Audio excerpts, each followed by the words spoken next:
बिस्मिल्लाहिर्रहमानिर्रहीम। अस्सलाम वालेकुम। आई एम दाऊद ख़ान और आज हम सीसी ने 200-301 फुल सीरीज़ लेक्चर नंबर 11 पढ़ेंगे, ठीक है, जिसका नाम है वैन वाइड एरिया नेटवर्क। तो हम आज वैन के बारे में पढ़ेंगे कि वैन क्या चीज़ होती है, इसका काम क्या है, ठीक है। तो वैन वैन एक नेटवर्क होता है जो मुख्तलिफ़ किस्म के लेन को कम्युनिकेशन प्रोवाइड कर देता है, ठीक है। सपोज़ हमारे पास दो नेटवर्क्स हैं, एक लाहौर में है और एक न्यू दिल्ली में है, और इन दोनों को कनेक्ट करवाने के लिए हमें क्या चीज़ रिक्वायर होगी? हमें वैन रिक्वायर होगी, वाइड एरिया नेटवर्क।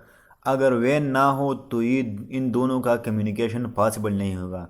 अगर दो सिटीज़ है, सपोज़ मैं पाकिस्तान की बात करूँ या पिशावर और मर्दान है, तो ये लगभग आपस में 25-30 किलोमीटर या इस तरह के ज़्यादा कम होगा, तो ये लेन के थ्रू भी कम्युनिकेशन करवा सकते हैं। कैसे?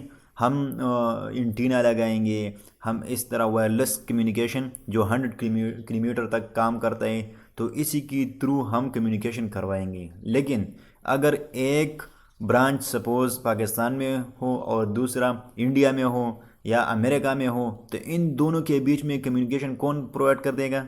ये वैन प्रोवाइड कर देगा, ठीक है। तो चलिए वैन की टेक्निकल डिफिनेशन पे आते हैं कि computers connected to a wide area network are often connected through public network. जब भी हमारे कम्युनिकेशन में पब्लिक नेटवर्क आ जाए तो वैन कहलाएगी। सपोज़ हमारे पास दो नेटवर्क है, ठीक है, साइड बाय साइड है, एक एचबीएल का बैंक है सपोज और एक यूबीएल का है, दोनों एक एक ही मार्केट में है और एक ही जगह पे अवेलेबल है। लेकिन जब वो दोनों आपस में कम्युनिकेशन कर लेगा तो इंटरनेट के थ्रू कर लेगा, ठीक है, या इस पी के सर्विस प्रोवाइडर के थ्रू कर लेगा। तो इन दोनों के जो बीच में जो भी कनेक्शन है इसको वैन कहलाएगी, ठीक है। सपोज़ एक एचबीएल पिशावर में एक जगह जगह पे है और इसके साथ साथ जो दूसरे एचबीएल हैं वो पिशावर में, पिशावर सिटी में कहीं दूसरी जगह पे हैं, और वो दोनों आपस में एक लाइन बिछा दे, एक केबल या ऑप्टिकल फाइबर बिछा दे आपस में अपने कम्युनिकेशन को इस्टेब्लिश करवाने के लिए, तो वो वैन कहलाई नहीं कहलाएगी, ठीक है, वो लेन होगी, क्योंकि उन्होंने अपने एक डेडिकेटेड लेन खुद के लिए बिछाया है। लेकिन अगर इसमें सर्विस प्रोवाइडर या internet service provider ISP involve हो गया तो ये वैन कहलाएगा, ठीक है। तो मैं उम्मीद करता हूँ कि आप लोगों को वैन की समझ आ गई होगी। तो चलिए इसके एग्जांपल पे आते हैं। For example PTCL Pakistan telecommunication company limited, ये पाकिस्तान में एक कंपनी है जो वैन की सर्विसेज प्रोवाइड कर देता है। और बीएसएनएल जो इंडिया में एक कंपनी है, ये वहाँ पे वैन की सर्विसेज प्रोवाइड करते हैं। इस तरह हर एक मुल्क में एक एक से ज़्यादा कंपनी होती है जो वैन की सर्विस प्रोवाइड करती है, वो 3 है एटसेट्रा। तो हमारे पास ये एक कॉरपोरेट सेक्टर है, ये एक नेटवर्क है या ये एक नेटवर्क है, और इन दोनों को कनेक्ट करवाने के लिए हमें वैन की रिक्वायरमेंट होगी, ठीक है, हमें वैन रिक्वायर होगा।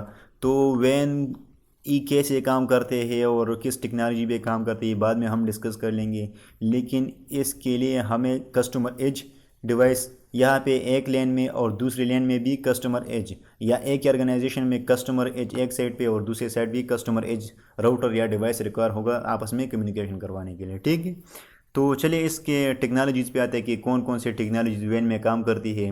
तो जो पहले पहले था एटीएम, एसिंक्रोनस ट्रांसफर मोड, जो कनेक्शन ओरिएंटेड होता है, फिक्स लेंथ का डेटा इसमें आप भेज सकते थे और उस डेटा को आप लोग सेल कह सकते थे, ठीक है। तो कनेक्शन ओरिएंटेड का मतलब ये है कि जिस तरह हम कॉल मिलाते हैं और दूसरे बंदे को इस वक्त वेट करते हैं जब तक वो कॉल पिक न कर ले, जब वो कॉल पिक कर लेते तो हमारा कनेक्शन इस्टेब्लिश हो जाता है, ठीक है। तो इसी तरह इसमें भी एक कनेक्शन वर्चुअल सर्किट बन जाता था, इसके बाद हम इसके थ्रू डेटा भेज सकते थे, ठीक है। तो मैं उम्मीद करता हूँ आप लोगों की एटीएम की समझ आ गई हो बेसिक, ठीक है। इसके बाद इस पर प्रैक्टिकल लैब्स हैं, हम बाद में जब कर लेंगे, इसी सीनियर लेवल की बातें अभी नहीं है, ठीक है। इसके बाद हम केबल मोडेम की तरफ आते हैं। तो केबल मोडेम जो सिंपल आप लोगों ने जो टीवी लगाए, स्मार्ट टीवी लगाई है और इसके थ्रू जो मुख्तलिफ़ किस्म के चैनल्स आ रहे होते हैं, तो इसके थ्रू हम किस तरह इंटरनेट पे अपने डेटा भेज सकते हैं या वॉइस या इस तरह के मुख्तलिफ़ किस्म के ट्रैफिक भेज सकते हैं, तो इसको केबल मोडेम कहते हैं। ठीक है, जब हम इस केबल के थ्रू इंटरनेट पे कम्युनिकेशन कर सकें या दो ब्रांचेस को आपस में कनेक्ट कर सकें या मुख्तलिफ़ ब्रांचेस को, तो इसको केबल मोडेम कनेक्शन कहता था। ठीक है, के बाद आता है dial up internet. Dial up internet access is a form of internet access that use the facility of public switch telephone net. जो पीएसटीएन नेटवर्क होता है, तो इसके ऊपर हम डायल-अप इंटरनेट यूज़ करते थे, और जिस तरह हम एटीएम इसी तरह की कन्वेंशन तकरीबन इसी तरह वो काम करता था, लेकिन इससे ही मुख्तलिफ है। ठीक है, इसके बाद आते हैं डिजिटल सब्सक्राइबर लाइन, डीएसएल, जो आजकल हर जगह पे यूज़ होता है। इसमें दो किस्म के आते हैं, एक एस डीएसएल होता है सिमेट्रिक डिजिटल सब्सक्राइबर लाइन, और एक सिमेट्रिक डिजिटल सब्सक्राइबर लाइन, और दूसरा A DSL asymmetric digital subscriber line. इन दोनों में क्या फ़र्क है और क्या है बाद में हम डिस्कस कर लेंगे, लेकिन डीएसएल टेक्नोलॉजी एक ब्रॉडबैंड है जिस पे हम मुख्तलिफ़ किस्म के सिग्नल भेज सकते हैं, वॉइस के, डेटा के, और इसके अलावा और कुछ हर किस्म के सिग्नल इस पर भेज सकते हैं। ठीक है, इसके बाद फाइबर ऑप्टिक कम्युनिकेशन, जो बहुत फास्ट और बहुत एफिशिएंट होता है, जिसमें डेटा लाइट के थ्रू ट्रेवल करता है। ठीक है, तो ये मुख्तलिफ़ किस्म की वेन टेक्नोलॉजी जो हम डिस्कस कर रहे हैं। और इसी तरह प्रेमले भी एक वेन टेक्नोलॉजी है, जिसके थ्रू इससे पहले ही प्रेमले कई साल पहले प्रेमले यूज़ होता था। ठीक है, तो ये पैकेट स्विचिंग एक टेली कम्युनिकेशन का पैकेट स्विचिंग एक सर्विस है। और जो कास्ट एफिशिएंट डेटा ट्रांसमिशन, तो कास्ट एफिशिएंट डेटा ट्रांसमिशन का मतलब ये हुआ कि जब इस पे ज़्यादा यूज़र अवेलेबल होते थे तो इसका स्पीड स्लो होता था, लेकिन इसकी कास्ट कम होती थी। और जब इस पे यूज़र कम अवेलेबल होते हैं, कम यूज़र डाटा कम भेज रहे होते हैं, तो उस टाइम इस स्पीड बहुत ज़्यादा होती थी और ख़र्चा बहुत कम होता था, तो ये कास्ट एफिशिएंट होता था, इस खर्च इस पे कम आता था। ठीक है, इसके बाद ISDN है, इंटीग्रेटेड डिजिटल सर्विस नेटवर्क, ये भी टेलीफोन की तरह जो है उस तरह काम करते हैं। और लीज लाइन है, जो पॉइंट टू पॉइंट कनेक्शन ई प्रोवाइड कर देता है। डेडिकेटेड लाइन, जो आपको बहुत सिक्योर भी होता है और बहुत पायदार होता है, लेकिन इसकी कास्ट बहुत ज़्यादा होती है। तो ये सिक्योर कम्युनिकेशन के लिए हम इस्तेमाल करते हैं। आज कल भी यूज़ हो रहा है PRI और BRI, प्राइमरी रेट इंटरफेस और बेसिक रेट मुख्तलिफ़ किस्म के कनेक्शन है लीज लैन की। जो PBX होते हैं, प्राइवेट ब्रांच एक्सचेंज, ये हमें एक लैन प्रोवाइड कर देता है और इसके थ्रू हम दो सेट को कनेक्ट कर लेते हैं। ठीक है, इसके बाद इसके बाद जो इस डी वैन है, software defined wide area network, जो MPLS की जगह लेगा फ्यूचर में।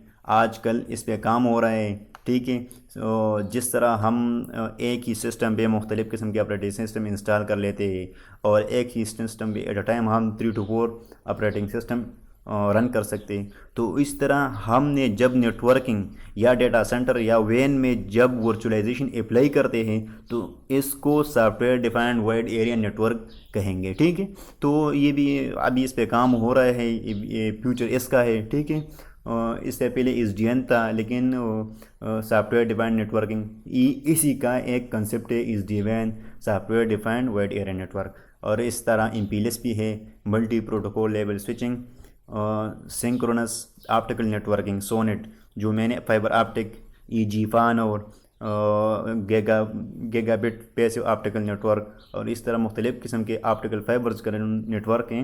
ये हमें लेट के थ्रू कम्युनिकेशन प्रोवाइड करते हैं, बहुत सिक्योर, बहुत तेज़ और बहुत एफिशिएंट होता है।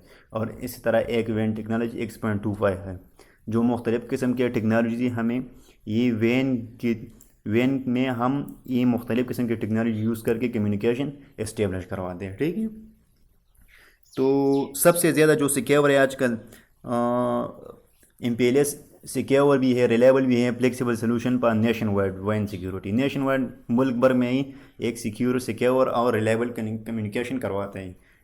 इसके अलावा मेट्रो ईथरनेट, जो एक सर्विस है, फ्लेक्सिबल भी है, इजी टू यूज, आसान भी है, और transport service that use establish internet transport technology, जो इस टेक्नोलॉजी के इम्प्लीमेंट करते हैं बहुत सिक्योर होते हैं। ठीक है, और आजकल या इसके बाद जो यूज़ होगा सॉफ्टवेयर डिफाइंड वैन। ठीक है, software defined wide area network, इसके बाद हम इसको यूज़ करेंगे, बहुत सिक्योर है, पेशेंट और बहुत कम खर्चा इस पे आ गया। तो हमारे एक डायग्राम है, जिसके थ्रू हम समझेंगे कि वेन में कौन सी टेक्नोलॉजी और कौन सी ब्रांचेस है। ठीक है, तो ये हमारा वेन है, वाइड एरिया नेटवर्क, जिसमें पब्लिक भी होता है और प्राइवेट होता है।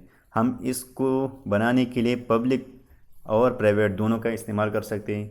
पब्लिक में इंटरनेट आता है, जो हर कोई इंटरनेट पे जाके एक दूसरे के साथ कम्युनिकेशन कर सकेगा, जिसमें ब्रॉडबैंड वीपीएन आता है, डीएसएल, केबल, वायरलेस, ये तीनों इस पब्लिक में आते हैं। ठीक है, इस ब्रॉडबैंड वीपीएन में, इंटरनेट में, पब्लिक में और ये वेन में आते हैं। ठीक है, इस तरह प्राइवेट जो है इसमें डेडिकेटेड लाइन भी होते हैं और स्विच लैंड भी होते हैं। ठीक है, तो डेडिकेटेड जो ख़ास एक बंदे को या एक ऑर्गेनाइजेशन को असाइन होती है, जिसमें लीज लाइन आते हैं। ठीक है, लीज लाइन जिसकी मैंने अभी पहले बताया कि पॉइंट टू पॉइंट लाइन, जो तुम्हारे एक ऑर्गेनाइजेशन और दूसरे ऑर्गेनाइजेशन, इन दोनों के बीच में सिर्फ एक ही लाइन, डेडिकेटेड लाइन होता था।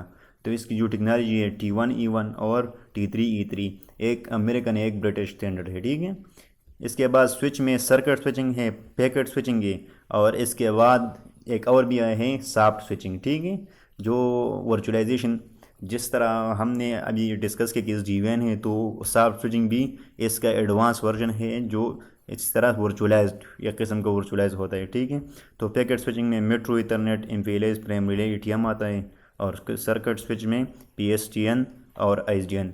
पब्लिक स्विच टेलीफोन नेटवर्क, जो ट्रेडिशनल टेलीफोन नेटवर्क है, और इंटीग्रेटेड सर्विस डिजिटल नेटवर्क, ये इसमें आते हैं। ठीक है, तो मैं उम्मीद करता हूँ कि आप लोग को वेन की बेसिक नॉलेज और बेसिक समझ आ गई होगी कि वेन किस तरह काम करते हैं, इसमें कौन से टेक्नोलॉजी यूज़ होते हैं, कौन सा टेक्नोलॉजी ज़्यादा सिक्योर है, कौन सा ज़्यादा एफिशिएंट है। ठीक है, और नॉलेज हासिल करने के लिए और स्टडी करने के लिए आप लोगों ने इस लिंक पे जाना है, और मैं ये जो स्लाइड हैं ये मैं अपलोड कर दूंगा डिस्क्रिप्शन में, आप लोगों ने इससे डाउनलोड कर देना, इससे स्टडी कर लेना है। Thanks for watching. अगर कोई सजेशन हो, कोई मसला हो, कोई प्रॉब्लम हो, तो आप लोगों ने कमेंट कर लेना है। Thanks for watching, thank you so much.